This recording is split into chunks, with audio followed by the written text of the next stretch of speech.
And welcome back, everybody. Thanks for sticking with us. Father Joseph Salerno is our guest. He's on one side of the studio. I'm on the other side of the studio. And that's the way things have to be for a while. And things at church have changed as well. And one of the things that have changed is the Mass schedule. Father, give that schedule again, would you, what the new Mass schedule is? I will do, and this is just a slow re-entry. We, at Lourdes and Rosary combined, on the Lourdes campus, we're having one Mass on Saturday afternoon at 4 p.m. and one Mass on Sunday at 9:30 a.m. That's going to be our first attempt at re-entering and having more than 10 people in church for worship. Mm-hmm. That'll change, and hopefully we can add, if the need is there, maybe another Mass on Sunday morning. And what we're going through at Lourdes and Rosary is true of all Catholic churches in the city of Utica and the greater Utica area.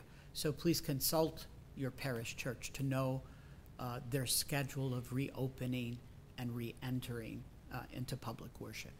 Syracuse Diocese, of which Utica is a part, has a very young bishop, yes? Yes, he's only... How's he holding up?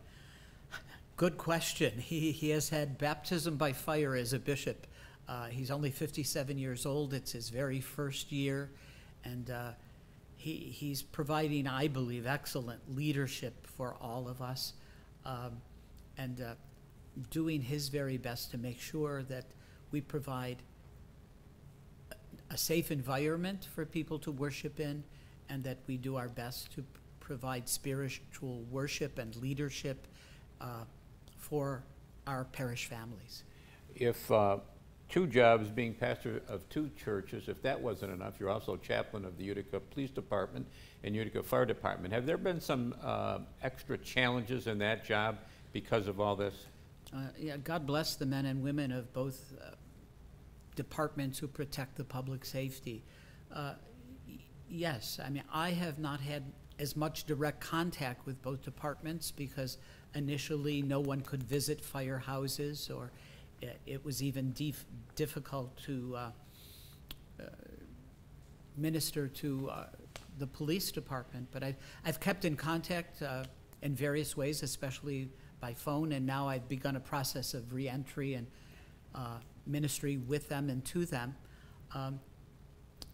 I know every time they respond to a call that they have to wear personal protective equipment. That makes it very difficult. They have to suit up, wear masks, and still attend to any situation that they're called to, whether it be fire or police. And so it's been an even extra challenge for them, and yet they've responded generously, as I like to say, above and beyond the call of duty. The reason you're pastor of two churches is because there's not enough priests. Is that going to get any better, or is that just going to get worse? Well, it's a good question. I'm not sure I have the right answer for it, but our numbers are going to continue to decline. Even with the lower numbers, many of us are well into our 60s or 70s at this point, and we're not going to go on forever. And the number of young men entering seminary is not as great as we need. So I think that will continue to affect who is going to, what the role and ministry of a priest will be in the life of a parish community.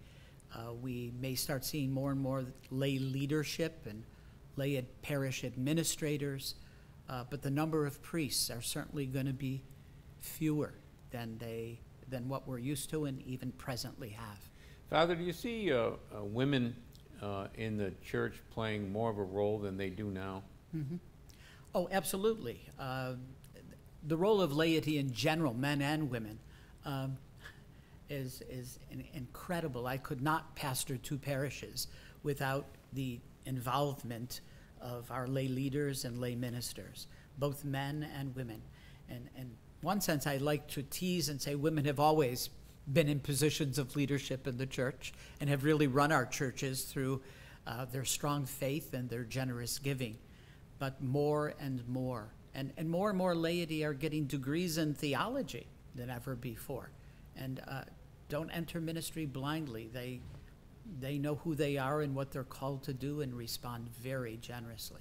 If you look back in history, as I know you do, way back, women were, I'm not sure if the proper title was deaconess, but there were female deacons, yes? There seems to be historical evidence for that. I'm not an expert in that area, but yes, there seems to be some evidence of that in the very early church. Certainly, it's in the scriptures that women accompanied Jesus in his own ministry and provided for his needs and those of the apostles who he called and who followed him in ministry. So it seems like there always were men and women working together to proclaim the presence of the kingdom of God. Do you see any possibility of doing more things? I was thinking about this and I got sidetracked. The big tent that you put up for the festival every summer. You ever see any possibility of doing some outdoor masses? Well, we were considering that, and up until the time the governor gave permission for us to operate at 25% capacity. So we decided to take it from the outside, because you never know what weather is going to be, and move it back into the church for the moment. But might we do that in the future? Sure. Anything's a possibility at this point. Yeah. Anything is. One of the things that has, I was watching you do Mass, serve Mass on TV, on this station. Mm-hmm. That seemed to work out all right. It did, and we will continue to live stream Mass every Sunday for those who cannot get to church or who, because of health issues or any other issues, choose not to come to church. So that option will always be there and available to people on the Facebook page of Our Lady of Lourdes with a YouTube connection. And we hope in the near future to start live streaming directly on Sunday morning so people can be part of the actual celebration that's taking place in the church building on Sunday morning. Okay, Father, it's always good seeing you. Even if it's across the studio, it's good to see you. Thank you, Joe. Always good seeing you as well. Thank you.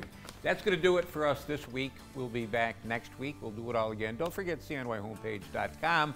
There's lots of good stuff there. Until next time, take care of yourself, everybody.